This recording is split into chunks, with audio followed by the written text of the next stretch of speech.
All right, you're good. All right. Welcome to the Eephus, episode 28. I'm your host, Justin Ledger. As usual, I'm with Zach Hummel. Zach, what's going on, man? Nothing much, man. Trying to stay cool. These last couple of days have Oh been my so God. hot. I know we were talking about it before. Like, we're both in a haze the last couple Yeah, it's taken a toll on us, I think. I think the weather's made a big impact. Like, not only is it just a long day in general, but having to deal with the heat at the same time is just a whole other monster. So I'll take this over cold and rainy any day, though. I'd rather the heat. Just give me the heat. I'm kind of the opposite. I'd rather have it Really? cold than hot. Yeah.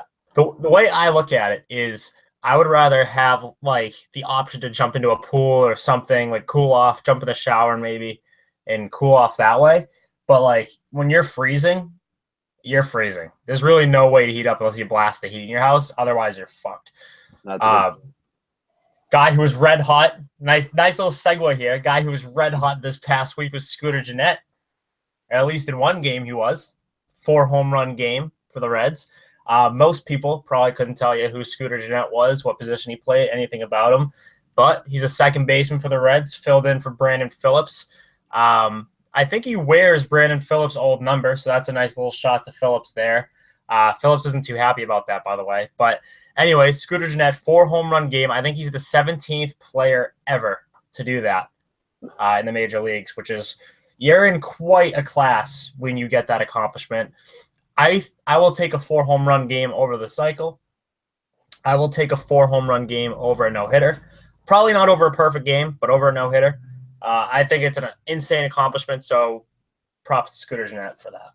Yeah. I mean, with the baseball podcast, my friends were texting me when this happened. They're like, who the fuck is this Scooter Gennett guy? And I had to honestly tell them, like, I don't really know who he is. So this was like a ridiculous feat by him, 4 home runs. And it's not just that he hit 4. He hit 2 he pulled, 1 he went opposite way, and 1 he went dead center, which is like truly just an awesome way to get all 4. You know, it shows that he's really a complete hitter. I look for him to have a good season. He has been having a good season for the Reds, who have just been crushing the ball. So if anyone's going to hit 4 home runs in a game, I would peg someone else on the Reds to do it as well with Scooter. It's just the fact that his name's Scooter. If his name was Josh, no one would give really a fuck. Like, it would be a story for a day and then whatever. But this was like a story for the past few days. It didn't really die so fast. And that's because his name's Scooter. The reason his name is Scooter, like there was a whole story about that, how his, I believe when he was a kid, like a cop like said something. He had some sort of thing with a cop, and then ever since then, he doesn't answer to anything but Scooter. His real name's Ryan, but like some sort of incident back then with a cop when he was like 5 years old made him Scooter. I don't know the exact story. I forget it, but it's a hilarious story. So anyone listening can look that up. It's funny stuff. So the fact that a guy named Scooter hit 4 home runs in a game, that was a really good story from this week. But we're gonna get into our favorite stories from the week.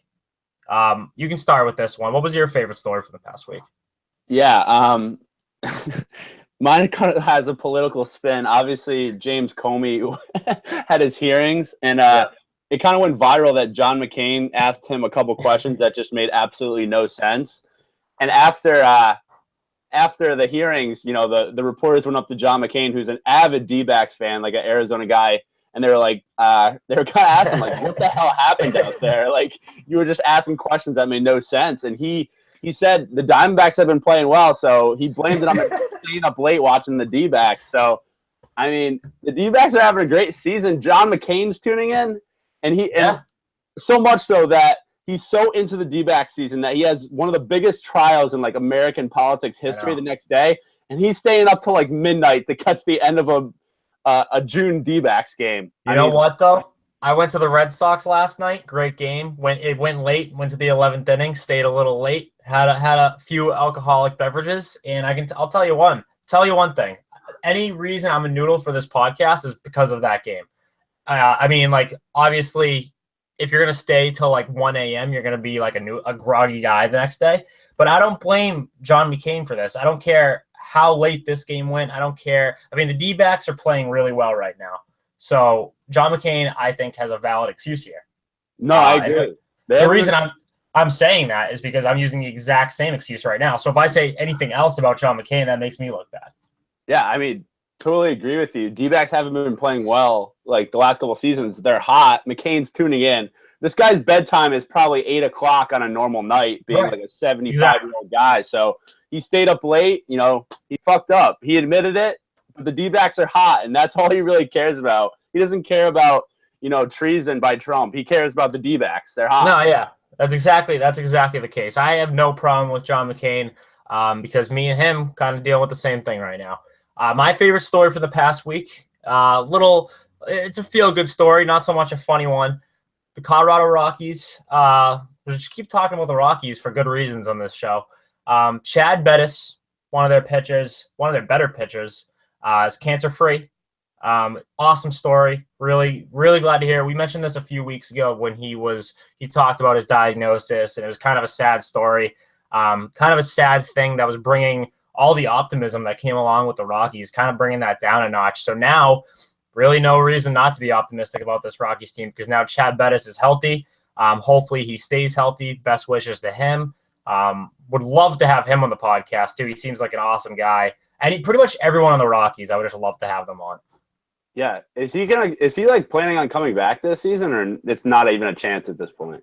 I don't know either way. I mean, I feel like it could be a chance, but I know Bud Black said something along the lines of he wants to be like extra cautious, and for good reason. I mean, you don't want to really jump the gun with the guy, but I think Chad Bettis is going to be back to throwing on a mound soon enough. So that's an awesome story. Yeah, I mean, definitely another good arm to have in the rotation. It's not like he's been sort of a lights-out pitcher when he's been healthy, but good for him for recovering. Obviously, that's like a big blow whenever you get dealt something like that. And he's fought hard and stayed focused, which is awesome. Exactly. I think something I feel like this happens all the time where a good story like this will come out and then an equally negative one comes out. And the reason I'm saying that is because soon after the news that Chad Bettis was cancer-free, Jerry Remy reveals that his cancer is back. Really sad story. I mean, Jerry Remy, I feel like we've been through this for the past couple of years with him. Of course, we're both Red Sox fans, so we're closer to the Jerry Remy news. For anyone who doesn't know who Jerry Remy is, he's the Boston Red Sox broadcaster. It sucks because like I said, I feel like when one positive thing happens, a really negative thing just kind of takes away from it. So hopefully Jerry Remy gets better soon. Your thoughts on Jerry Remy? Yeah, I mean, I think this is like his 5th bout with lung cancer. I just have this weird feeling like karma comes back to get people, and anyone that doesn't know, his son was like a real dirtbag. Like I think he killed his wife, didn't he? And people were saying that like Remy might have known and may have covered it up. I don't really know the story too in depth, but it's just that, these things sort of happen to people that sort of do stuff like that. Like Joe Pa had that thing and he got sick and died. I'm not wishing that upon anyone. I'm just saying these things sort of come around. Obviously, I don't want anyone to get cancer, but Remy's battled it a couple times, so hopefully he can just, I think they're just going to surgically remove the cancerous thing in his throat. So hopefully that goes well. Right, yeah. Just like I said with Chad Bettis, hopefully I'm wishing the best for Jerry Remy. I'm not, when it comes to broadcasting, when it comes to the person that he is, I'm not a huge Jerry Remy guy, but it's like you said that I wouldn't wish it on anybody. So hopefully he gets well soon. Jerry Remy, also, putting that aside, was in the news for other reasons because he said something along the lines of Masahiro Tanaka, pitcher for the Yankees, shouldn't be allowed to have a translator on the mound. This got blown way out of proportion, in my opinion. I don't really think it deserved the media attention that it got. I know it wasn't the greatest comment, and I don't think it came from a bad place, though, from Remy. Yeah, I totally agree with you. I think it was blown out of proportion, too. Remy's one of these guys, I think I heard, like, once the game ends, he's out. So he wants the game to go as quickly as possible, and he feels like if a translator comes onto the mound, it's taking even more time out of the game, which I totally understand. And if you hear Tanaka in, like, press conferences, he speaks, like, pretty good English. So I'm not sure he needs a translator on the mound. Obviously, I'm not close enough to know that. But, when you're announcing a game, you might say something that's sort of offhand. Like, I'm sure we've done it on this podcast, when you're not really thinking straight. But I didn't really think it was out of malicious intent. Remy just wants the game to speed up, which I feel like a lot of fans feel the same way. So he's not the only one that feels that way. Well, yeah, I certainly feel that way after watching that Pomeranz game when it went for like 4.5 hours and I just wanted to kill myself. But yeah, no, Jerry Remy, I don't think he's that type of guy who would say that on air, especially if he knew that it would be a controversial statement. He's not that type of guy, at least from what I've seen in the broadcast booth. At least he's not that type of guy. So kind of shitty that turned into a huge story, but I don't think it came from a bad place. Another guy who was in the news this past week for pretty bad reasons is Mike Schmidt. Now, a lot of people are taking Mike Schmidt's side here. I'm interested to see what you think. Mike Schmidt basically said that Spanish-speaking players that primarily speak Spanish, can't be leaders for a team. I don't really know. He used Odubel Herrera from the Phillies as an example of why he can't be a leader because he's not like a fluent English guy, even though Herrera does speak English. So I don't really know what Schmidt was going at there. So what is your opinion on what Mike Schmidt said about Spanish-speaking players? I actually, when you put this in the notes, I hadn't heard about it, so I had to look it up. And yeah, I mean, if you're looking for any leader on the Phillies, you're not going to find one, whether they speak Spanish, Chinese, anything. I don't really agree with Schmidt. Obviously, he's from like the 70s where pretty much all the players were American. You know, there wasn't a lot of that Dominican influence. I think you can have that. Like, who cares? There's not a huge language barrier. It's like a guy can be in the dugout and be like, come on, guys, let's get going.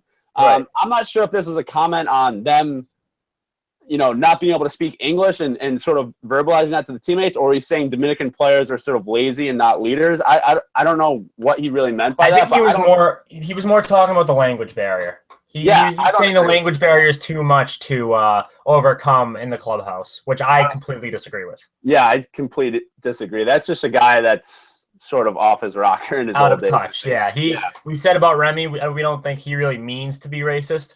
I think Mike Schmidt can't help it. Like, and I don't want to accuse him of being a racist by any means, but like his comments came off that way. To me, they did. And I mean, if we're going to talk about how Spanish-speaking players can't be leaders, I can give you a long list of Spanish-speaking players who are undoubtedly leaders. And that starts with guys like David Ortiz, guys like Adrian Beltre, guys like Carlos Beltran. You can go Robinson Cano. You can go down the list. And there are Spanish-speaking players. I would say there's more Spanish-speaking leaders on teams than white. I would even go as far as to say that. So interesting take from Mike Schmidt. It came out of nowhere too, I felt like. There's no reason to even say that. Yeah, totally agree. So going off those kind of tough subjects to talk about, racism and killing Jerry Remy's son, killing his wife and shit, like that was dark. Going from that to kind of a lighthearted story with the naked streaker at the Giants-Brewers game. Hilarious. It was hilarious stuff. Now, do I like when fans run on the field and shit? No, I think it's kind of played out at this point. But if you're going to go this hard, like this guy did, you know, whatever. Hats off to you. I mean, if you're going to be that ballsy, you can do whatever you want. Yeah, see, I don't know your opinion, but if someone like streaks, I think this guy had a shirt on, but he had no pants. Okay, yeah, that's what it was. I really don't know the logistics behind that. Like, does he walk up to the edge, take off his pants, and just start running? Or is he pantsless running down the aisle? Like, I respect it, though. I think naked streaking is insane. Like, I think you get labeled like a sex offender and stuff, so you really have to be devoted to the game if you're going to do that. Yeah, that's a move that, I mean, if you're going to get registered as a sex offender and stuff, that's a move I can't defend. But if the only real thing is, like, you spend a night in jail and whatever, by all means, just do it. I don't even care. Like that, if you're going to do it, I respect the move if you're going to go that far. But if you're just like one of those idiots who just runs onto the field and runs around and gets absolutely laid out by a security guard, you're just an idiot. Like, you're not even that's not even funny. You're just delaying the game even more than it already is. You're making a 4-hour game 4 hours and 5 minutes. Like, you're being an asshole. I think anyone that streaks like naked is a psychopath. Like, I think think about that. You're just like so pompous that you're running around the field naked. Like, why are you doing that? Like you have some serious issues upstairs if you're doing that. And then the guys who tackle him, it's like you're tackling a naked guy and just like pinning him to the ground. You're not there mentally if you're doing that at all. Exactly. Another person who's not really there mentally lately is David Price. I don't know what this guy's deal is. Big story, especially out here in Boston this past week. David Price, he's never been a fan of the media, but that really showed this week especially. So first he says pretty much one day, it was the series against the Yankees, I believe this took place. One day he says, only talk to me on the days that I pitch. No more personal interviews. Don't do any of that shit. Like, only the day I pitch, talk to me. Other than that, basically F off. That's pretty much what David Price told the media. Now, Evan Drellick from Comcast Sportsnet New England, he tweets an excerpt from David Price's statement, basically. He said it in an interview with Dan Shaughnessy, which I thought was very interesting. That's where David Price said all this stuff. So he takes an excerpt from that interview and he puts it in a tweet. And then he tweets a couple other things, almost defending Price. So that makes the story even more weird. The following night, after the game, David Price pulls Drellick aside, scolds him. Everyone could hear it. All the reporters in John Farrell's office could hear it. That's how loud it was. There were F-bombs. There were all that good stuff. So this guy's unstable, to say the least. I don't trust in his ability to be an ace on this Red Sox team anymore. And I think when it starts extending to the clubhouse like this, I think you really got to be cautious about a guy. I was a David Price defender too, not too long ago, and I kind of hope he opts out now. I really do. I just don't think he fits with this team at all. Yeah, I think literally this might be the worst fit in Red Sox history. Close to Bobby. It's Carl Crawford part 2. Yeah, Carl Crawford, Bobby Valentine, like those would be like my top 3 recently. I mean. Right.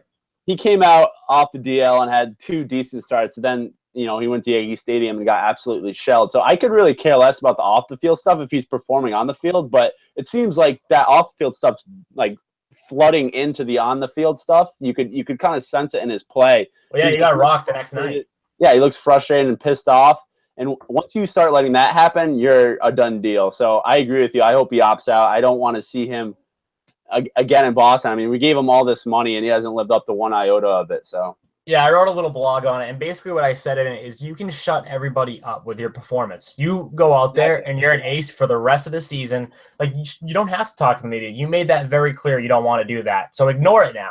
You don't have to tune in to the sports radio because that's only going to make things work. You don't have to search your name on Twitter. You don't have to look at Twitter. All you have to do is go out there, pitch, do well, and you will be commended in the city, and everyone will say, wow, we were wrong about David Price. If that's what you want, the opportunity's right there. That's pretty much what it comes down to. And if you're not good, then we're not going to like you. Why should we? We paid $217 million for an ace. If we're not getting that, we're going to be angry. Yeah, I mean, you want to see like the biggest difference of like a juxtaposition of an attitude you should have as a pitcher. Chris Sale compared to David Price is like the complete night and day. Yeah. Chris Sale's like disappointed when he gives up 2 runs and he like takes it on himself. He never blames his teammates. He never speaks out in the media, at least while he's been in Boston. David Price is like whining, sensitive, just like keeps everything internally.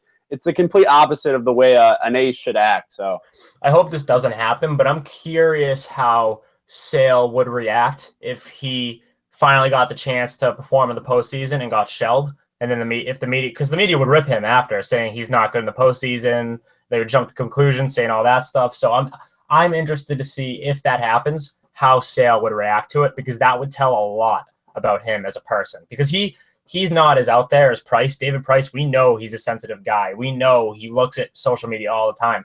I really don't know what Sale's doing other than cutting up jerseys that he doesn't like.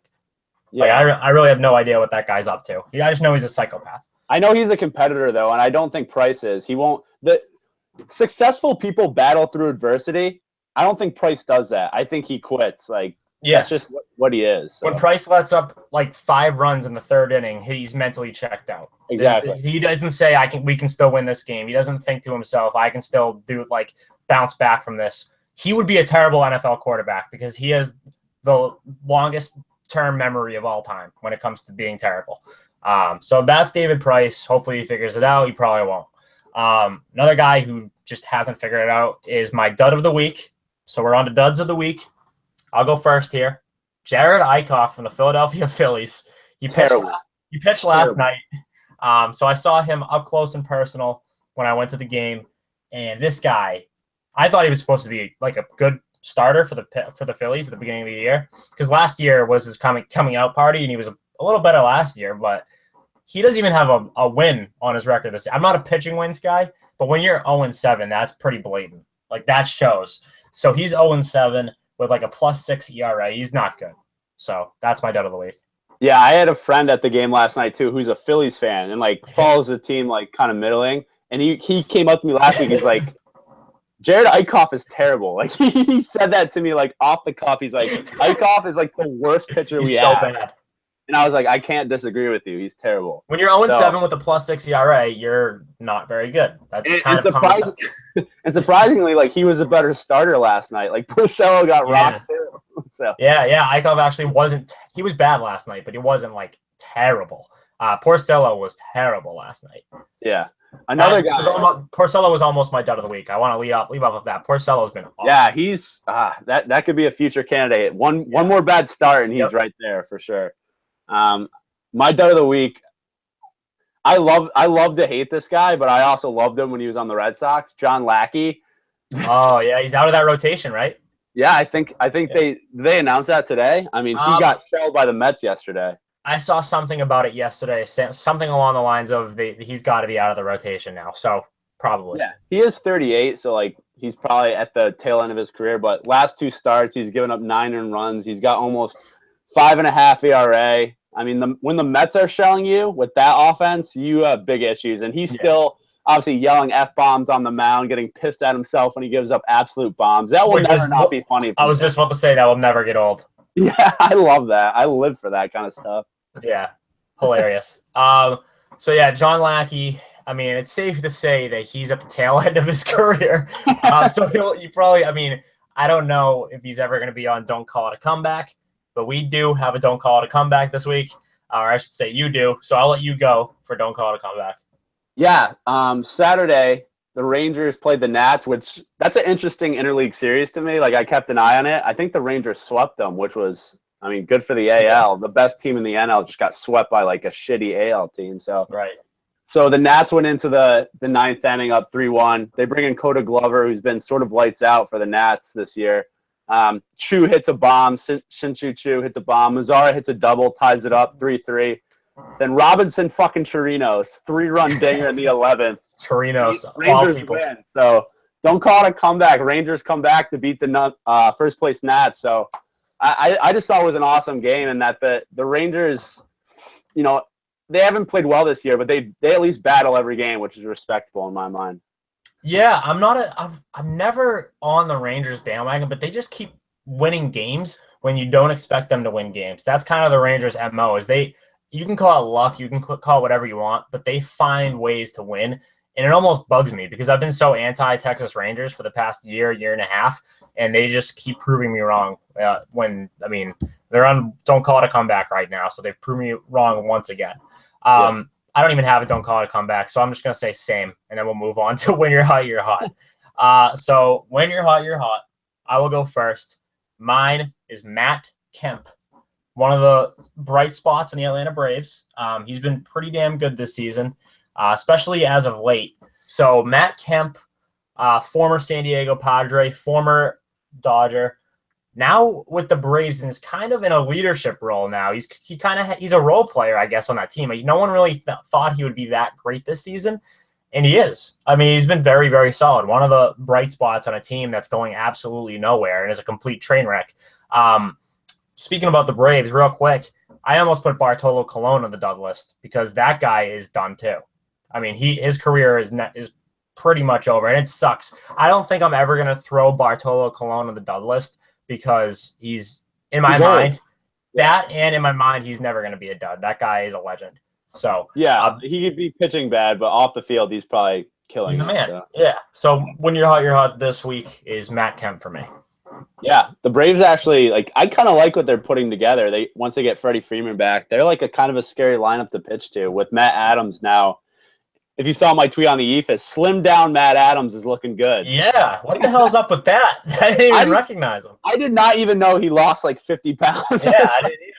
The Cardinals are probably I don't know who this guy is anymore. Get him off the team. What's the deal with this dude? Yeah, what have you done with Matt Adams? Yeah, exactly. My When You're Hot, You're Hot. I kept in the AL East. Devil Rays shortstop Tim Beckham. This guy has been kind of an underrated good player this year for the Rays. He's obviously a former first overall pick. Right. It's interesting. Some guys come up to the big leagues like Harper being first overall and they just kill it. But Beckham spent a little bit of time like getting used to the MLB, getting used to seeing a bunch of pitchers, knowing how people are going to pitch against him. He's hitting 280 this year, which is awesome for a shortstop. He's top 30 in the MLB in hits. He's hit 500 this past week. I mean, plays a great shortstop. I think the Rays like have their shortstop of the future here in Tim Beckham. I think it was a good first overall pick based on him, building up and being a little late to the party, but at least he's come to fruition at this point. Yeah, Beckham has stepped up in a big way, especially with now. I mean, a lot of eyes are going to be on him because the Rays, I would say he's the fan favorite. Kevin Kiermaier in Tampa Bay, I'd say he's the fan favorite there. So now that he's going to be sidelined for 2 months, now all eyes are on a guy like Tim Beckham to kind of step up and be one of the leaders. I know he's not the leader because Evan Longoria is in the clubhouse too, another fan favorite. But Tim Beckham has the opportunity to step up and be one of the guys. And so far this season, he has done that. How crazy is the Devil Rays like went from this small ball pitching team to just like a team that just hits dingers? Like that's all they do is just hit home runs. Yeah, now. Another guy, Corey Dickerson. That guy can't stop hitting dingers. So they have a lot of guys producing. In Corey Dickerson, their one need was a big bat in the offseason. Corey Dickerson was a hell of a guy to add in that role. So that pretty much wraps everything up. Zach, unless you got anything else. No, I think we covered everything this week. We did. So as usual, everyone can follow us on Twitter at Eephus Pod, like us on Facebook, subscribe on iTunes, leave a review, and that is episode 28. We will see you guys later. Peace.